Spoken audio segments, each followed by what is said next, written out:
In the last video, we found the electric field of a uniformly charged rod with total charge Q and length L at a point a distance a away from the rod along the axis of the rod.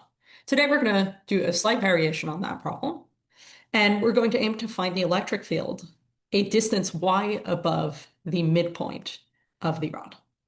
So how do things change? Our starting point again will be to say that dE is equal to k dq over r squared. And again, our first step will be to draw a representative picture of this. So I'm going to begin by drawing a random dq, a tiny segment of my rod, and then I'm going to illustrate the direction of dE. And so we can immediately see a complication here, which is that if I consider another dq at a different position, and I draw out my r, we'll see that dE points in a different direction, which means that I cannot simply go ahead and integrate this because an integral cannot do vector addition for us. So before we fret too much, we'll just do exactly one extra step, which is we'll say, okay, let's separately consider what dEx is and what dEy is. And that might seem complicated, but to do this, I obviously need an angle theta. We're just going to create one, even if it's not given in the problem. Just put a theta next to dE.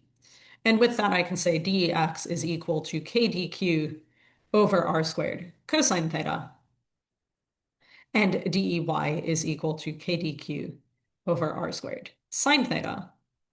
These now all my dEx's point along the x-axis, dEy's along the y-axis. So I can now go ahead and compute both integrals, although maybe it's not immediately obvious how we'll do that.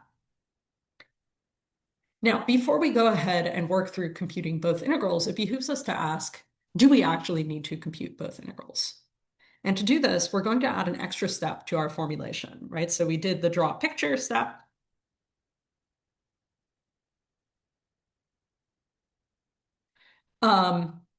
We did the consider direction step, which wasn't as important for the last problem. But what we're going to add to consider direction is we're going to consider the symmetry of the problem.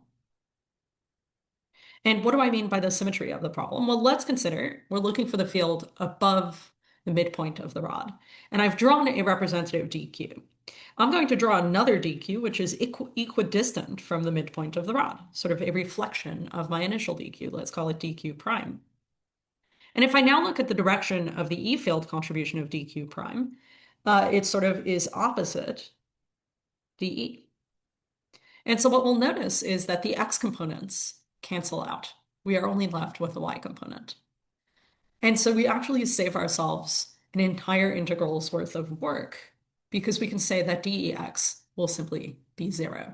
And I highly encourage you, after I've worked through dEy, you can try directly computing the integral for dEx and confirm that you indeed get 0. That would be a worthwhile exercise. Okay, so saved ourselves a bunch of work. What do we do now? Well, we proceed with the same steps we did in our last problem. Namely, we begin by asking, does anything vary with the variable of integration? And we see that indeed quite a bit varies. We can pull out k, but r definitely varies depending on where on the rod I am. And we'll see sine theta varies as well, right? If we consider a point, say a dq directly below y, we can see that in that case, theta would be pi over 2, for example. And so for that reason, once again, we'll be using a density to rewrite dq. And I'll be going through that step relatively quickly because we've already done it in the last video. Again, in this particular problem, we know that lambda is equal to dq by dl. dl in this particular case is simply dx. And we also know our value of charge density is total charge over total length. And so we're going to rewrite our full integral as kq over L integral dx sine theta over r squared. So with that, we've gotten through steps 3 to 4, right? We've checked what varies, with our variable of integration, and we've used a density to rewrite our variable of integration. And so we get to step 5, which is we're going to introduce a formal coordinate system and then rewrite our integral. In the last problem, there were a number of coordinate systems that would have made sense. In this problem, there's really only one coordinate system which takes advantage of the symmetry of our problem. Namely, let's put x equals 0 at the center of the rod. So let's redraw our picture.